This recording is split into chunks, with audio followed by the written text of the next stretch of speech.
Alrighty. So implementation of the week for this week was actually built out by two developers, George and Alex here on the Zenatta team.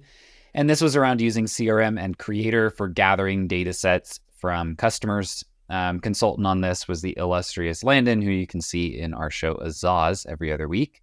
So this implementation, our goal was to provide the client with an easy way to make a request for information from a client. Now, there's a lot of use cases for this, right? You could be a commercial real estate agent and you want a potential client to fill out data about their 10 portfolio properties.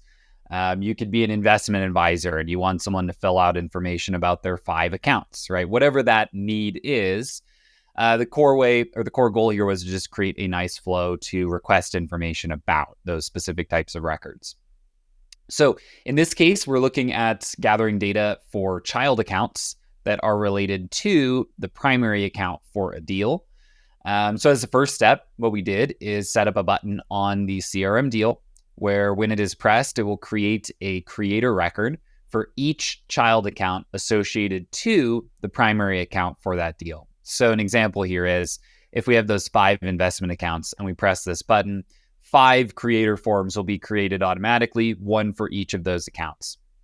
Now, we do fill in those forms with as much data as we have on that particular record, but the whole goal here is to request more. So a decent amount of the fields on there will be empty.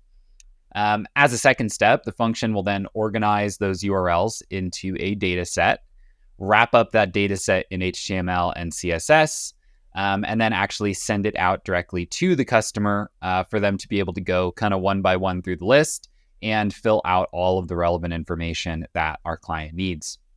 Now, when that information is submitted, of course, we're going to have it right back to the CRM, right? So that we'll have everything there. And the creator form is really just there as an initial entry point for that particular data before we write it to CRM to store it and use it on a long-term basis.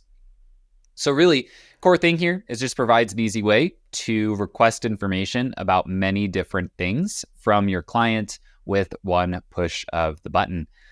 So big shout out to Landon, as well as Alex and George. I mean, we keep finding more and more use cases for little small creator builds like this. Like this creator's not replacing everything that they do in this case, right? But it is just there to be able to provide a whole bunch of value and save them a lot of time. What a cool implementation. Very, very nice. I mean, we do see, like you said, these small, tiny little creator applications. They can just fill this little niche, where they can do it. Very useful little form, just a very useful little form that you can use. It reminds me of, you've had these crazy things you've done with analytics where you're not really using it for reporting, right? Yeah. It's kind of a bridge between two applications to, properly move data that you normally wouldn't move. So cool stuff. Good job, Landon, Alex, and George. And welcome aboard, George, again.